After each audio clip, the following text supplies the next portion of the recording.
Have you ever been to upstate New York? It's quite beautiful. Specifically, the Omega Institute in Rhinebeck, New York. Have you heard of it? It's a pretty great place, and I'm going to be there June 16th through 21st. It's a pretty significant gig for me. I used to teach there years ago as a core faculty teacher, but this is a catalog gig. And it's a really great place. It's been a long time since I've been there. And I think it would be a pretty cool opportunity for us to hang out and to study some yoga together. So if you want to do that, come join me. I'm going to be at the Omega Institute in Rhinebeck, New York, June 16th through the 21st. I just want to let you know. You can find out about it at jbrownyoga.com.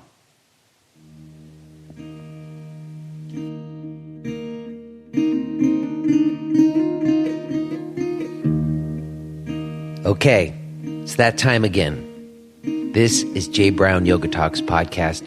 My name is Jay Brown. As always, if you're new, welcome. And if you're returning, thanks. How is everyone? How did the last week go for you? I hope it went better for you than mine went. Honestly, I had a really crappy-ass week. Life presented me with a bunch of curveballs, and my yogic facilities were deeply challenged. There's like so much that I want to talk about right now that I would like to just vent about. But honestly, today's talk with Jana Long, it's an important talk. And I don't want to let my personal crap be a distraction. It would feel too indulgent. And longtime listeners know I don't usually let that stop me. I remember when I had Judith Hansen-Lassiter on. If you go back and listen to that episode, when it came time to record the intro for that talk, I was just so dealing with important stuff, and I just couldn't help myself, and I did this whole thing in the intro. And I imagine that when people like Judith or people like Jana are on, there's often new people who come to the show who've not listened before. And they're always like, who's this guy going off about all his crap? I just want to listen to Judith or Jana. What do you shut up already? So I am going to forego the check-in that I really want to have. For those of you who do follow along with that part of this show, maybe I'll just tell you a little bit about what happened on the other side. So if you want to check in with me on the other side, I'll tell you a little bit about it. But really, today's talk is quite important. I didn't know Jana before we had this conversation. We have some mutual friends. I lay a whole bunch of context for the conversation right at the beginning of it because, like I said, we'd never met before. I hadn't sent her any questions, and I just wanted her to know where I was coming from and why I had brought her on. So I do all of that at the beginning of the conversation, so I won't do it now. Just to say I think it's a truly important conversation and, again, some important history, and I'm super excited for you to hear it today. Before we do, first, I just need to take a moment with any of you who are owning or managing studios and using Mind Body Online. I know I talk about this often on the show because today's sponsor, KarmaSoft, is an alternative to Mind Body Online that I think you might want to consider. Personally, I've been really focused on decentralizing the internet some. So I don't want to have all my eggs in one basket. And in my opinion, when Mind Body Online started doing all the credit card processing for everyone, and it just seems like once all of your operations are tied up in one portal, they can raise prices and you're so committed to it, you can't get out of it. And frankly, I don't find it very user-friendly. I didn't find it very efficient. And KarmaSoft is what I used at my yoga center. And the owner, Rudy Senecal, he's been on the show before. You should go back and listen to it. He's a fantastic guy, and he runs the company in a way that's really peer-to-peer. So if you want to make your operations, your scheduling and your payrolls and all the daily operations of your studio more efficient and easier, I highly recommend checking out Karmasoft. Go to karmasoftonline.com. Also, let me drop my stuff real quick. I'm going to be in Australia May 25th through June 2nd. I'm going to be in Sydney, the Gold Coast, and Melbourne. There's only a few spots left in Sydney, but there are still spaces left in the Gold Coast gig and in Melbourne. That's Australia, May 25th through June 2nd. I'm going to be in Rhinebeck, New York at the Omega Institute, June 16th through the 21st. And I'm going to be in Helena, Montana at the Feathered Pipe Ranch, August 17th through the 24th. You can find out about those gigs and more, and all the rest of my stuff at jbrownyoga.com. All right, I think that's going to just be it. As I said, we can check in some on the other side, but we've got a lot to listen to here today, my friends. So let's get into it. Let's listen to this conversation that I had with Jana Long.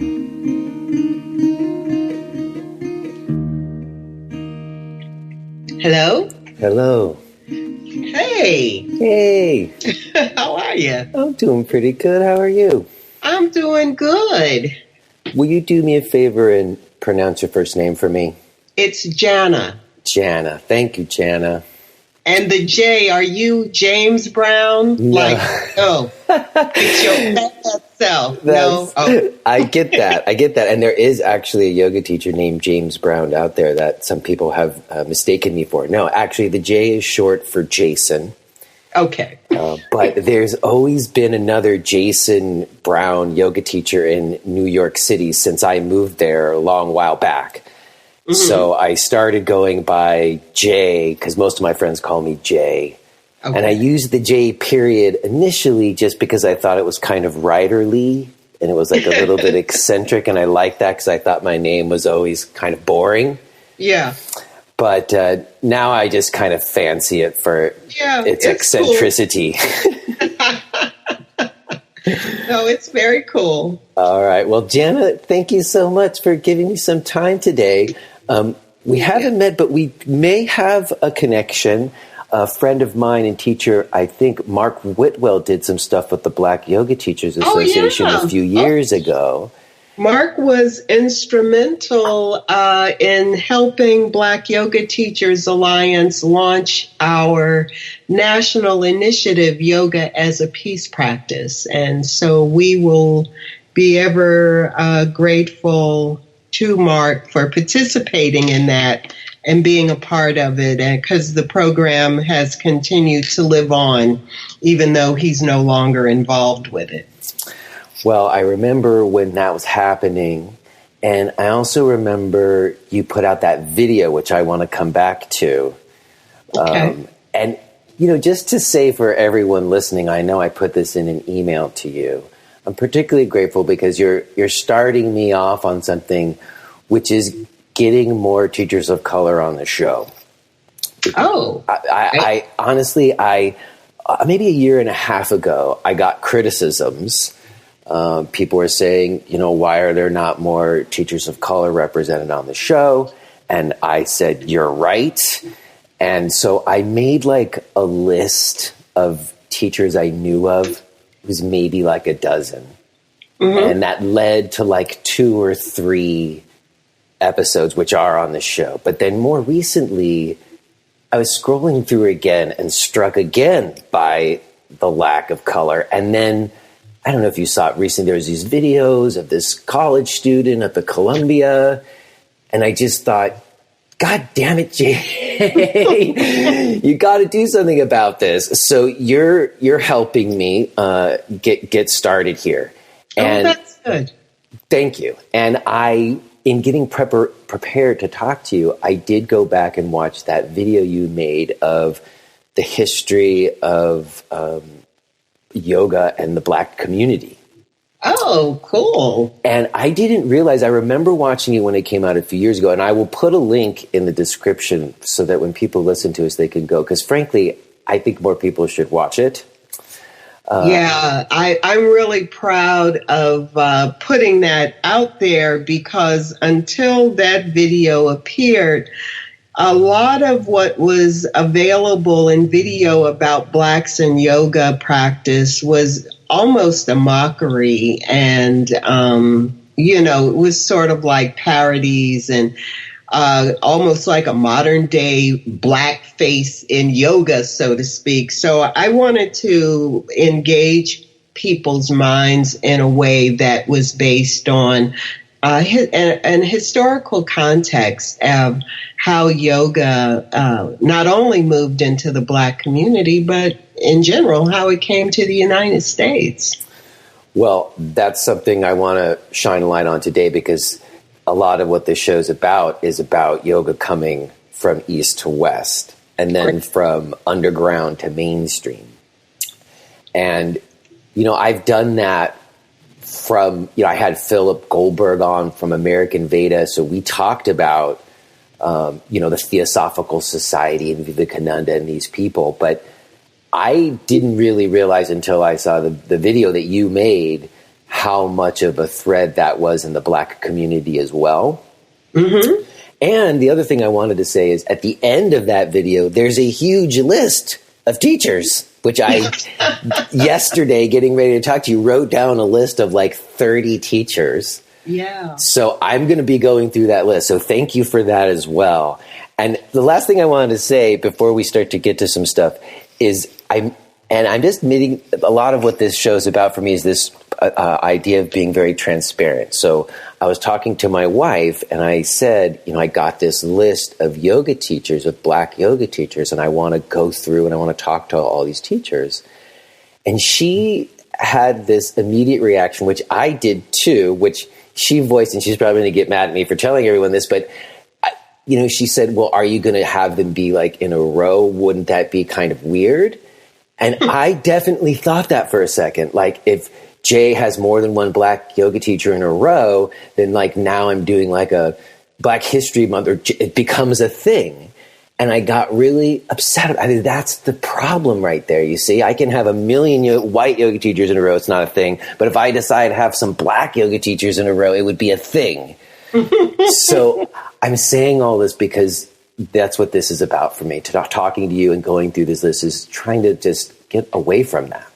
That sounds great. So thank you so much for the work that you've been doing and for helping to educate me and people listening today.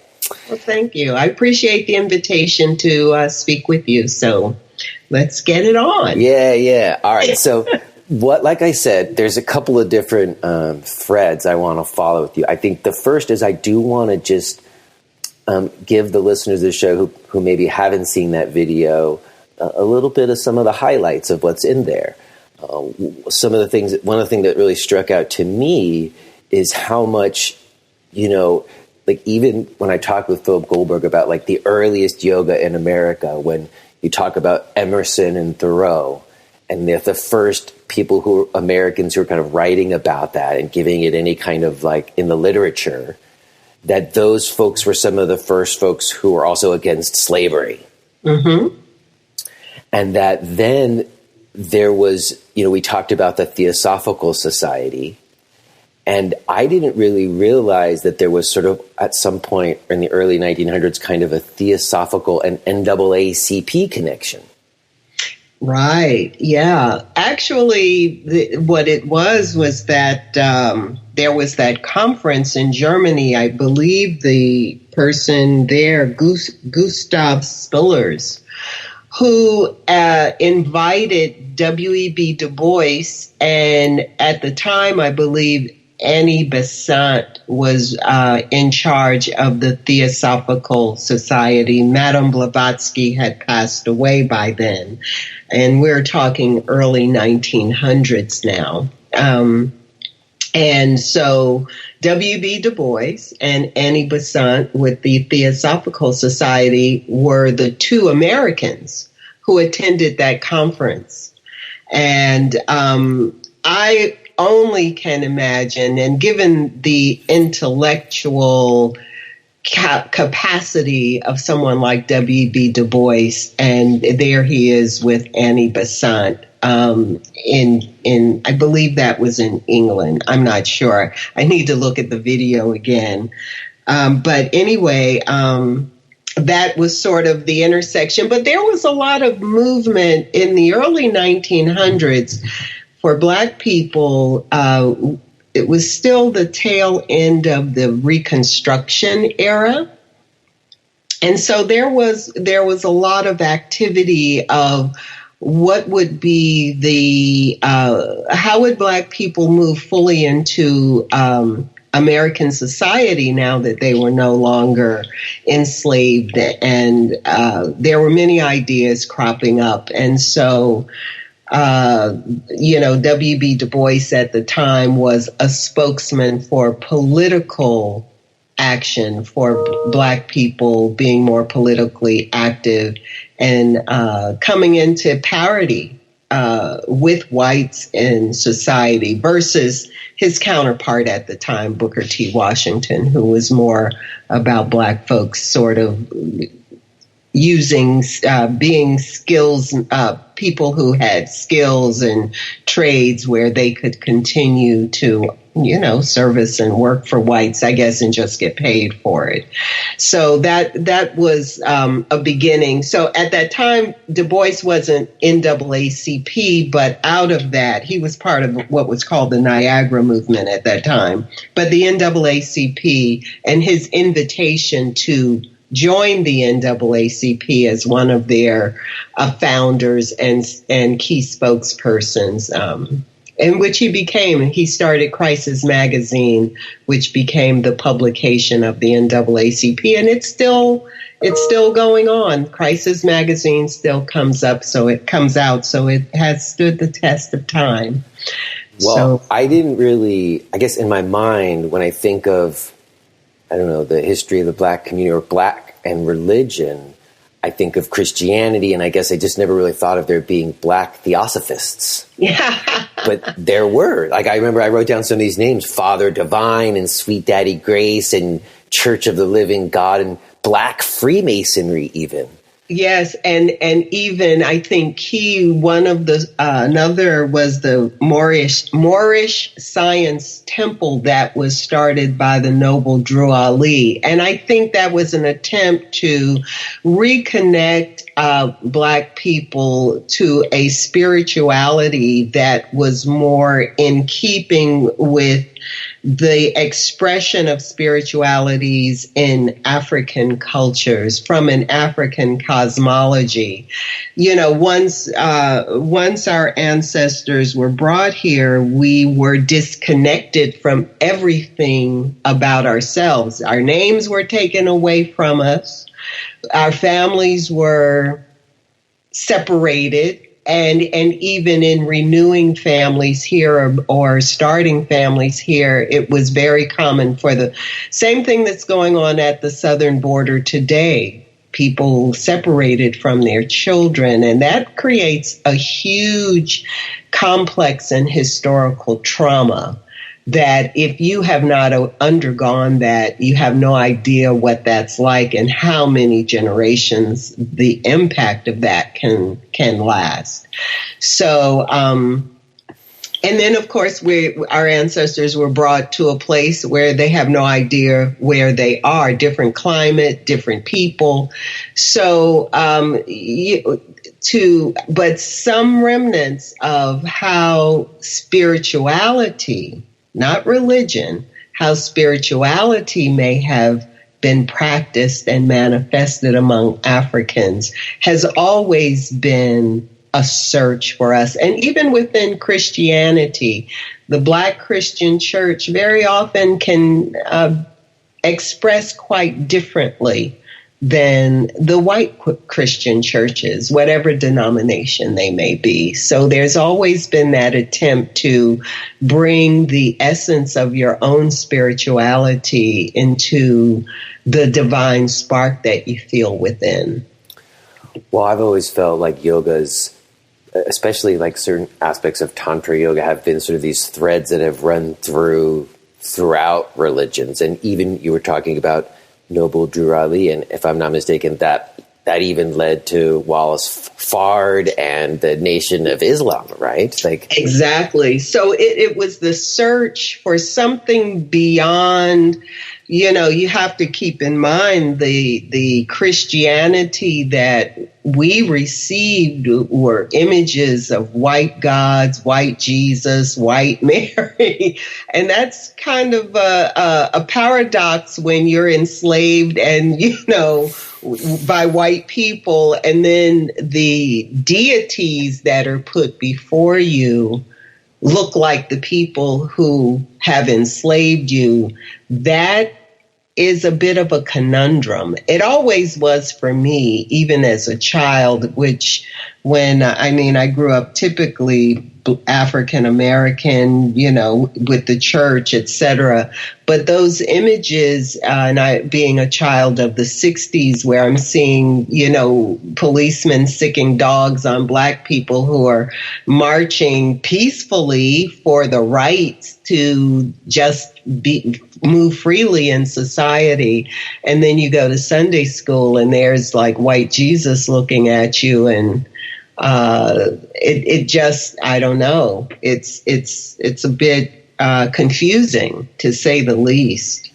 Well, it also makes sense to me, like the teachings you find in the Theosophical Society can offer. I mean, they did for me. I have a Jewish upbringing that didn't resonate with me as I got older.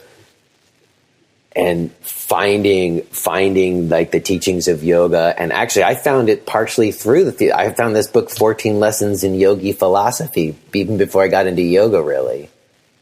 And it was through the Theosophical Society, and the ideas there, I do think, offer, like you were saying, a thread of spirituality or that kind of inquiry into self that's not necessarily contingent on religion. Exactly. I often think, because I'm the only person in my family who turned to the yoga path, I was in search of something. And I think what I found or was looking for, that it has a universal thread, and really our religions do too. There's the tenets of just about every religion that I've explored or learned anything about. The basic tenets are the same, many paths, as they say, to one source, however you want to define that source for yourself. Yeah, well, tracing this thread forward, the next thing that you point to is the Harlem Renaissance and Jean Toomer. Why do you think Jean Toomer is an important figure in the history of yoga and Black America? Well, Jean Toomer was a student of, and I hope I say the name right, of Gurdjieff. Mm-hmm. Like the Greek mystic, right? Yes, the Greek mystic, and he was an important writer during the Harlem Renaissance. And again, this is an outpouring from Du Bois's work as a result, because many of the writers of the Harlem Renaissance, their work first appeared in the Crisis magazine, which was the magazine W.E.B. Du Bois edited, and was the person who headed that for the NAACP. So many of the writers of the Harlem Renaissance that rose to prominence, their articles appeared in the Crisis magazine, and Toomer was one of those. He wasn't a prolific writer, but in his and he often wrote about life in the South. His seminal work was a book called Cain. But he also interacted with all of the other writers. So, this was a time of people gathering in salons, and, there were actual sanghas for at that time. People interacted with each other, and right. What did you call them in the movie? Harlem Gurdjieffians or something? Yes, like that? Yeah, right. Where they got together to talk about the important issues of the day, and gathered and knew each other. So it wasn't like we are today. Everybody's on we connect through technology. These people connected energetically and discussed important issues of the day and of life in general. So, and he was a prominent voice at that time, and someone who was bringing a different perspective to the conversation because of his studies with Gurdjieff. Mm-hmm. Well, another person that I talked with Philip Goldberg about was Yogananda and Self-Realization Fellowship. And I thought it was an interesting historical note that when he came, he did a special class just for African Americans, that there was an African American study group because they weren't allowed to study alongside the white students.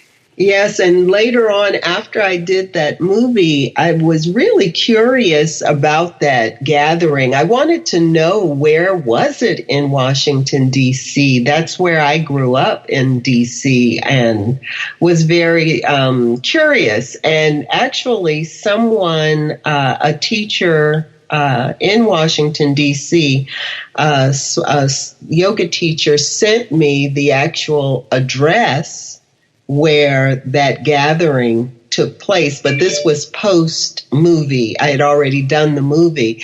So my next level of research, I may look more into that gathering in 1926.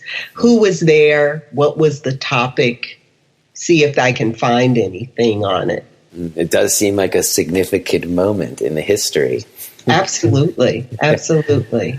And as I said, that movie, it's a history. It's not the definitive history. I'm sure there's more. And I hear from people from all around the world who have viewed it. And many of them, for many, it has been a jumping off point for additional research in the history of Blacks and yoga. Not just in the United States, but in other parts of the world as well. So I'm very proud of that. Well, again, I think it's an important history, and I want to continue tracing it till we get to you. That's my plan here, you see. Okay. And so from there, I have a note that there's actually a connection between Black churches and Reverend Howard Thurman and Gandhi. Thurman was key. Thurman... He is an African-American mystic. He's a scholar. He was a scholar, but he lived, he was considered to be a mystic in his time and an advisor to many as the civil rights movement began to take shape. And of course, Martin Luther King, considered Thurman to be his guru.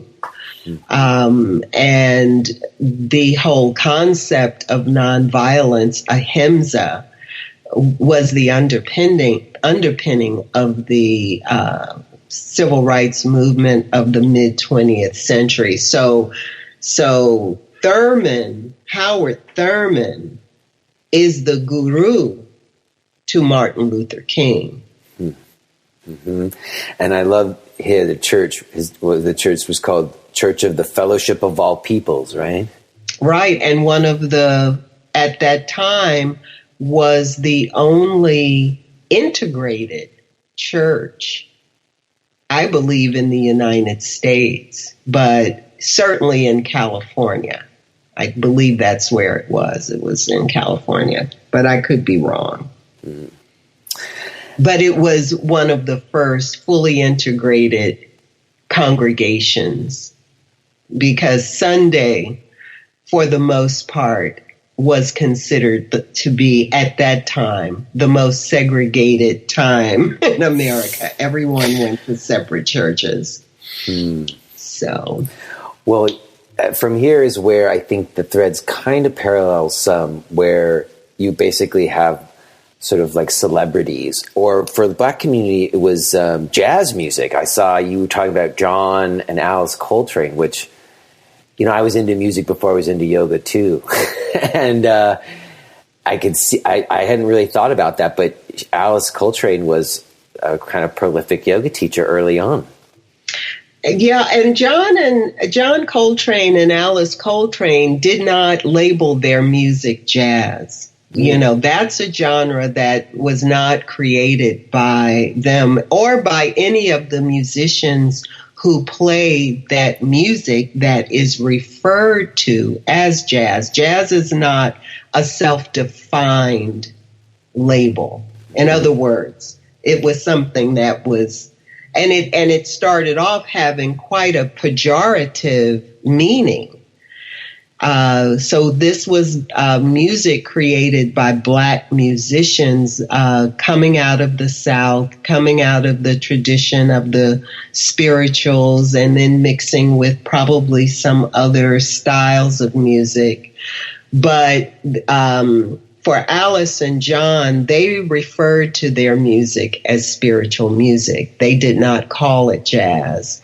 And that is in keeping with who they were and how they were living their lives. And I don't even know if they called what they did yoga, but they were vegetarians, musicians, of course, expressing, the divine essence within themselves through their artistry. But it was called jazz, but that's not what they called it. They called it spiritual music. It's an important point because, that label jazz can mean a lot of different things, and their music is, and not just their music, but a whole, that time of improvisatory music that became something else, kind of like yoga did. Exactly. Not in a very similar way, but, right. As a aficionado of music and a self-taught bass player, like, that music has taken me to spiritual places, and it requires your participation in ways that other music doesn't. Exactly. And the beautiful thing about it is it's the spontaneity of it, that even though the song is written, every time it's played and by different people, it is expressed in their unique way. So it's not like, say, Brahms or Beethoven.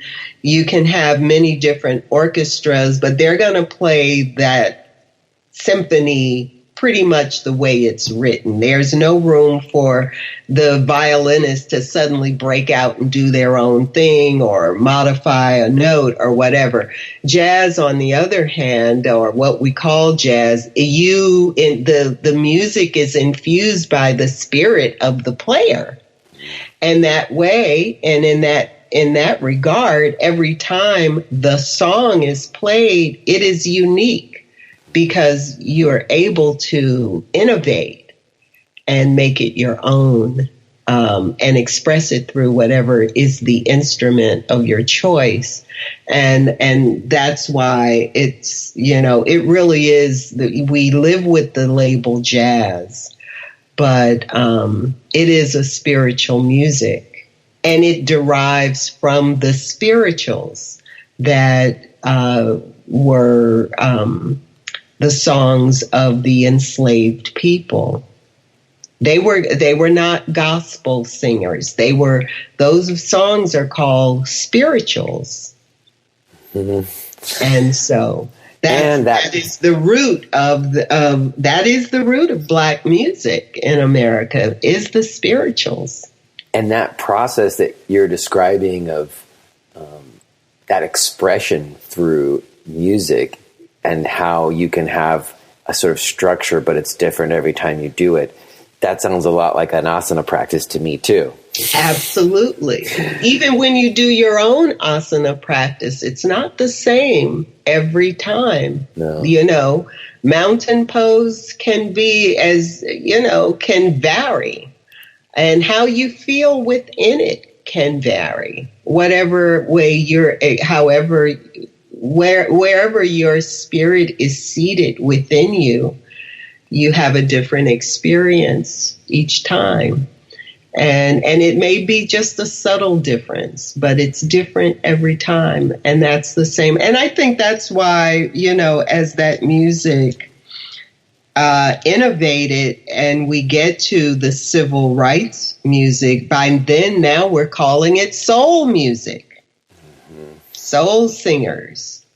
And again, there it is with the voice and the expression, the same song, but depends on who's expressing it at the time.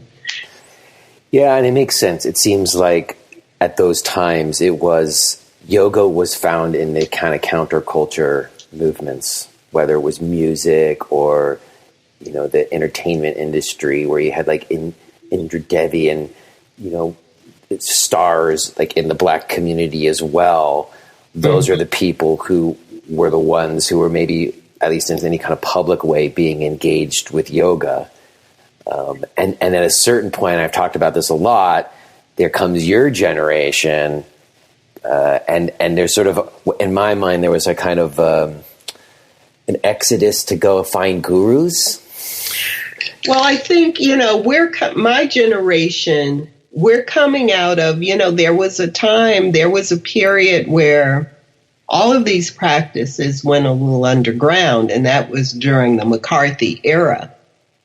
Because, and many Black writers, like Langston Hughes, and musicians, Hazel Scott, folks, they were on the list and their careers suffered. Paul Robeson, so many, for speaking out or for being different in some way. So I'm coming out of an era where now, I think probably thanks to the Beatles. Yeah, no, I've heard that before. Beatles, going to India, everybody saw that, and then that's what I mean. There was people emulating that and going, oh, let's go to India. There's spiritual truths to be found there, and people were like seeking gurus. Sort of bringing yoga out of the shadows again. But, of course, the spotlight was on them and not on any, Black entertainers who were doing that. And that may be just as well. Sometimes you really don't need a spotlight on you. You can come deeper into your personal practice without that. But I do credit some of those entertainers who, and then the visit of Maharishi Mahesh Yogi. That was sort of the next embodiment of a living yoga teacher from the East traveling to America and getting noticed. So, we had Vivekananda back in 1893 at the Chicago World's Fair introducing yoga concepts, and not asana. We're not talking about asana. No, just philosophy. Yeah. Yeah, it's the philosophy. And actually, I just want to say this real quick because I've been, the word asana, when Patanjali was did this codification in the Yoga Sutras, asana, the 8-limb, asana just means seat. Patanjali didn't see people doing downward dog and all that. What he saw were people sitting in contemplation. And the word asana means seat, so that we move and stretch and do the hatha, take the hatha yoga approach, so that when we sit for our contemplation, we're not disturbed by the body. So, like to always put that out there, that the word asana doesn't mean postures. No, it's duly noted. And I've got Jim Mallinson coming on, and I've talked to some scholars about that very thing, that, that asana, and then it's really just supposed to be steady and comfortable. That's it. Yeah, I'm with you on that. I guess I'm using the more modern parlances of it, but it's a good note to make. Thank you. So, but yeah, coming out of the 60s and then of course as we come into the Vietnam War and veterans begin to come back, and they've been to the East, and yoga is beyond India. I know some of my early encounters with people coming back from Vietnam and had explored other parts of Asia while they were over there, came back with a philosophy. And we would again sit in Sangha and talk about it, because they're even at that time, and I'm talking now, I'm into the late 60s, early 70s now. So what was your first memory of coming into contact with yoga? My first memory was there was a Sikh community that opened up a vegetarian restaurant in downtown D.C. And I loved a dish that they served called masala dosa. Who doesn't like a masala dosa?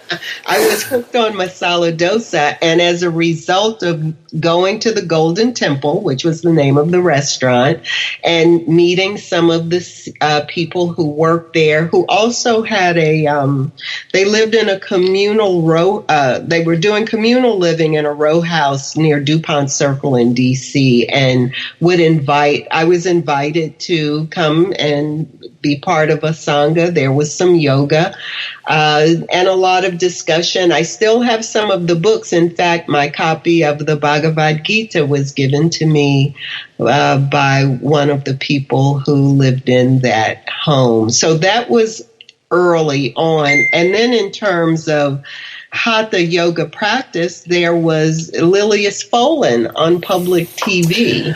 I am trying to get her on this show, and I even had her scheduled. If you're listening, Lilius, you got to come on and talk to me, because so many people, that was their first taste, was Lilius. She was the very first one, and it was the weirdest thing. When in high school, we were required to take physical education, and the girls we had our our exercise class. They didn't even call it aerobics at that time, but there was a thing that we did. They called it the bicycle, and basically you hoisted up in shoulder stand in Sarvangasana, and you paddled your legs up and down. Yeah. And I used to love that. And then I would take my legs overhead, bring my toes to the floor above my head, coming into the plow. And I didn't know. So basically, let's just put it this way. Yoga was doing me before I was doing it. And one day you were attracted to it. Was there? Why would you be attracted to what? Like anything in your family, or were you just like a rebel, or what? No, I love the shoulder stand and the plow. I used to do it all the time because it made me feel good. Yeah. And one day I'm flipping through public TV. I'm flipping the TV dial, and as I'm flipping, I pause. There is Lilius Folan, and she's coming up in shoulder stand. And then she takes her legs over and comes in. And I thought, oh, my God, there's that thing I like to do. And it's called yoga. It has a name. I didn't even know that I was doing yoga. That's what I mean. Yoga was doing me before I was doing it. And I began to watch Lilius Folan's program regularly and practice with her, because at that time there weren't yoga studios in Washington, D.C. And on occasion there might have been what we call back in those days a hippie that had gone to India or gone somewhere and came back and thought they had something to share with us. And if you could sit with them, maybe at one of the non-denominational churches, or not so much occasionally at the YWCA. There were actually YWCAs for women back in those days, but not very often. So see, right now I've often said that it used to just be church basements and living rooms, and you're proving it true right now because you were there. I was there. And we would stretch. There were no yoga mats, and we'd sit and have conversations about meditation and yoga philosophy and why are we here and how to live in the world, and just discuss that, and usually end with, if it was a hippie type teacher, they usually had an instrument, often a guitar, and we would sit and sing folk songs, have like a little hoot nanny or whatever. Kirtan, you did kirtan. No, that's what I'm saying. We called it a hoot nanny. Who knew? Yeah. All right. So when do you start to pursue it in a more formal way? When do you start to study or take on teachers in a more formal way? So as a result, those gatherings led me to a pursuit of Eastern philosophy. I still have the first book I ever bought. It was called The First and Last Freedom by J. Krishnamurti. I didn't know who J. Krishnamurti was. I don't even know why. That book That'll blow your mind wide open. And I'm like 19 years old at the time. And, I open it up and he's talking like, what is the self? But you see, there's your direct connection to the Theosophical Society right there, right through Jay. There it is. And I struggled I can't even say that at that time I know I didn't fully comprehend what I was reading. But there was still something there. What I did get out of it very much intrigued me. And from there, I was just everything. I just pursued yoga philosophy, Eastern philosophy. I was, just ravenous for it. And then another book I came across was by a woman named Elizabeth Haish. And it was called Yoga and Your Sexual Energy. Now, this is funny. So this is about... now we're in some... Talk to me about this one. This is about the time the book, The Joy of Sex, came out.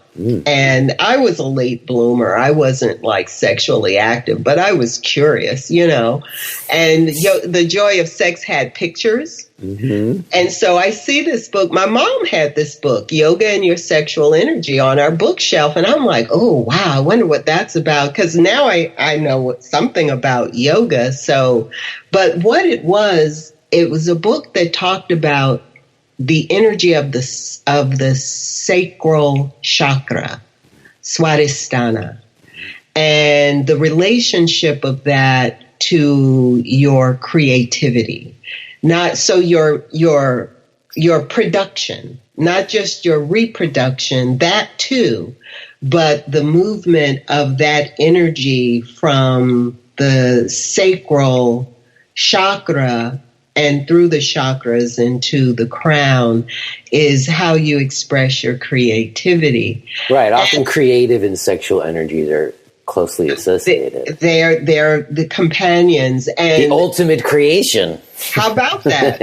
And I just found that to be a very informing and satisfying. And I always appreciated that book came to me at that time of my life, because I never abused myself or let anyone else abuse my body or my spirit, and always realizing where creative expression, my creative expression, the root of it within me. So that was another book that I would say had an impact on me as a young woman coming into yoga in the early 70s.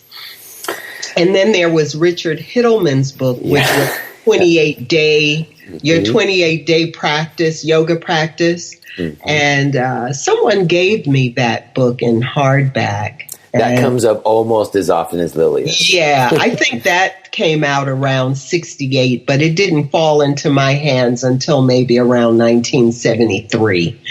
And so there was the 28-day practice, and that gave me a little more context in addition to Lilia's. And then just numerous books. I just never got off the path. And at the same time, I was very much interested in astrology. So I'm reading in Eastern philosophy, and not the astrology books of prediction, but there was a writer, an astrologer, and a yogi, by the way, by the name of Marsha. What's Marsha's last name? I'm having a blank right now, but she wrote a book. It's called Yoga, the Divine Science, I believe. No, Science of Life. Yoga, Science of Life. Marsha Moore is her name. And Marsha Moore was an astrologer. She did her thesis at Harvard on astrology. And these are like amazing astrology books. And then when I discovered that she was also a practitioner of yoga, it just blew my mind. I became a Marsha Moore devotee.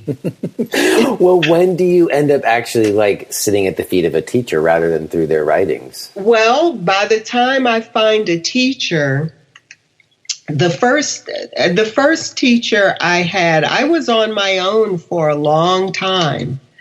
And now we're into the 90s. And I had intermittent teachers, but I never knew their names. They never were around very long to get to know them because there wasn't any consistency that I could find where I was.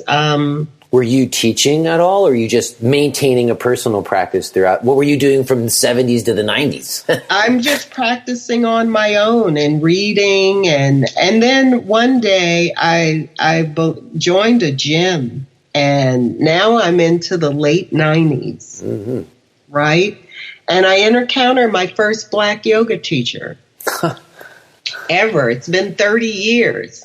And when I see him, I'm like, where the hell have you been all this time? Who is that? What's his name? His name is Ras Omar Kush. Ras Omar. That's what he goes by. And I started taking yoga with him at the gym on my lunch break. I was working at the time, and we talked a lot about yoga, and he was the one that encouraged me to think about teaching, because he says, well, you know so much about yoga. I wasn't a novice at yoga when you were there back in the beginning. Yes, right. So, and he loved to engage and talk. You know how yoga teachers are. Who else can you talk to about yoga other than another yoga teacher? Nobody wants Welcome to the show, Jana. Welcome to the show. So, and then Ross introduced me to Krishna Kaur, who at that time had just started the International Association of Black Yoga Teachers. And that was news to me. Wow, they're Black yoga teachers. I had no idea. And Ross also, he went to a conference. When he came back, I think it might have been the IABYT's second conference. And he was on fire when he came back he's like, oh, you've got to join this organization. And he turned me on to a book called Opening to Spirit by Carolyn Shola Arewa. And this was the first book of all the books I'd read and had on yoga. This was the first book I had that was written by a Black person on yoga that brought a perspective to yoga where I saw a reflection of myself. She brought in elements of Africa and the deities of Yoruba and the different spiritualities of African people, as well as the Greeks and others. She brought a world view to yoga and Opening to Spirit. So I had to meet her, and she was presenting at the next Black Yoga Teachers, International Association of Black Yoga Teachers conference. This was in 2002, and it was in Chicago, and it was over my birthday. So I gave myself the birthday present of going to that conference because more than anything, I wanted to meet Shola Arewa and also get to know Krishna Kaur better. And that's exactly what happened. And I also met my dear friend and fellow yoga teacher, Maya Breuer, at that conference. And so that was a turning point. And at that time, 2002, there were about 40 Black yoga teachers that came. I also met Becky Love, who very few people know about, Miss Becky Love, who just passed away in 2016, I believe, at the age of 104. She was at the top of the list I wrote down yesterday. Yes. Oh, I'm sorry to hear that. And she actually taught a yoga class that I attended at this conference in Chicago. So that was a huge turning point for me. And that was when I decided, okay, I'm going to take Ras Omar's advice. I'm going to become a yoga teacher and start, now you've got to get certified and all that stuff. And so I decided that I would pursue that. I wanted to be part of that community. I felt comfortable with that community. It's like, these are my people. This is my tribe. These are the ones I've been looking for and that understand me, because when I wasn't part of that and I was just Jana out here doing yoga, I had almost had to be secretive about it because I was always labeled, Jana, she's so weird. Right. See, I think that's why I was so intrigued, because there is this thread, but generally speaking, it's not associated with the Black community, with a lot of different communities, with the Christian community, even generally speaking. Yeah. But I have a note here I have to ask you about, because it was in your bio. It said that you were initiated into the Satyananda yoga tradition. When did that happen? So now I decide to become certified. My 200-hour yoga teacher certification was in integrative yoga therapy, and that brought me into connection with a teacher here in Baltimore, where I now live, by the name of Diane Finlayson. Diane is currently the director of the Masters in Yoga Therapy program at the Maryland University of Integrative Health. But she organized a trip to India. And when I trained with her, she and I connected very much on a heart level. She's not a Black yoga teacher, but she's a real person walking this earth. And we just embraced each other in our hearts.